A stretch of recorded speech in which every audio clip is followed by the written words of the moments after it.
I had to pay for braces twice. And the phase 1, phase 2 is a scam. You hear of some of these surgeries, these tonsil surgeries, and they can go sideways, and there's stories of even death. Isolation and depression, and like you mentioned, anxiety, they all tie in. You know, they say 80% of adults have parafunctional habits, meaning clenching or grinding. If they're not getting that airflow, they're not getting the oxygen, it all goes downhill. There's another 18 months of braces, they're probably gonna lose another 5, 10, 20%. So why don't we just stop that immediately? Had I not had the opportunity to speak to you about it today, that's probably what I would be thinking. And I'm a dentist. This is the Bentley of clear aligners. Why? Because they always deliver. One of my wife's friends, their child goes to a pediatric dentist, and the child is about 8 years old, and they said, hey, maybe it's about time to go see an orthodontist, and that they would start monitoring things. And so, you know, my wife's friend was asking, what are they really looking for? What are they monitoring? And what is that age? The consensus out there is there's a lot of people that think, I'm just gonna wait until all the adult teeth come out. So that's around the age of 12. Then if you Google it, they say, well, the American Association of Orthodontists recommends you go see an orthodontist at age 7. Okay. And I'm gonna prove to you and show you incredible cases that you should start even earlier than that, age 6. Oh. Why? Because you are setting up your child for success. And then the earlier you start, the better it is. Why is that? Because the bone is still moldable. At age 6 to 9, that's the golden window of opportunity. Right. The bone is still moldable. You can get easy correction, and the compliance is through the roof at that age.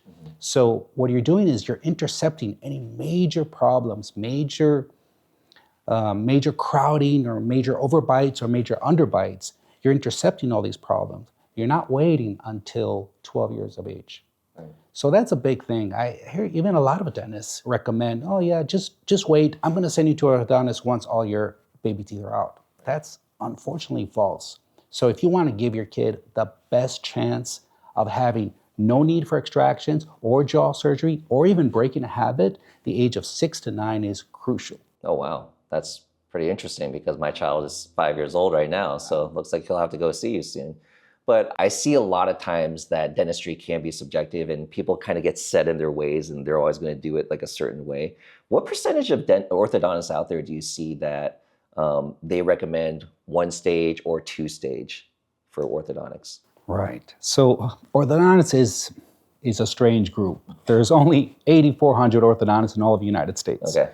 So whatever program they go into, whatever university program they go into and they come out of, they stick with that. Right. Yeah, you're gonna have your continuing education courses and stuff like that, but are you really gonna change your ways? Unless you're really open-minded and you're thinking out of the box and say, you know what, this is new, let me try it. Right. So yes, I would say probably 40% of orthodontists don't do any phase 1. That means they wanna see their patients age 12, so teenagers and above. And the remaining 60%, I would say, yeah, they believe in phase 1. But phase 1, I really don't like that word, and I'll explain to you why. Okay. Because if you say phase 1, automatically that means there's gonna be a phase 2. And what we're doing right now and the way we're treating these kids, I don't even think they're gonna need a phase 2. Wow. I don't even think they're gonna need treatment when they're 12. Right. So what I prefer is another word. There's 3 words for phase 1. It's either called phase 1, or it's called early treatment, which early doesn't mean much, or it's called interceptive. I love the word interceptive. Why? Because it's just like when you're playing football and you're intercepting a catch, right? You're intercepting a big problem that later on can cause some serious issues. The longer you wait, the more painful it's gonna be, the more it's gonna cost, and the more inconvenient it's gonna be. Right. With phase 1 treatment, whether they're 6, 7, 8 years old, Invisalign, is that a realistic option for our kids? And what are the pros and cons associated with Invisalign versus doing braces and, you know, the brackets and wires that I went through? There are so many pros to Invisalign First. The brand name is called Invisalign First. Why? Right. Because it's between the age of 6 to 9. Right. There are also cons as well. So let me flip this just for a second and let's talk about braces, ages 6 to 9. And a combination, it's not only going to be braces, for sure there's going to be an appliance involved. When I say appliance, meaning like a metal expander on the top or metal expander top and bottom, and you've seen expanders and They're just this bulky thing in your mouth. Also, you have headgear, and you also have something that's Please called no a face headgear. mask. I wore headgear. Did you? I did. Okay. It was terrible. Oh, but and can I ask you a question? How old were you? I was 10. Oh, okay. Yeah. Interesting. I wore it for 14 months. Oh. Did you have to wear it at school too? I wore it at school. I had a special note from my dad, who was an orthodontist, said that I'm allowed to wear this in school, and I wore it for one day. And why is that? Well, because all the kids picked on me. I mean, I look like a crazy person. I look like an alien with this thing behind. It was like a little Velcro to my neck. It was so uncomfortable. It hurt so much. And you know why it hurts?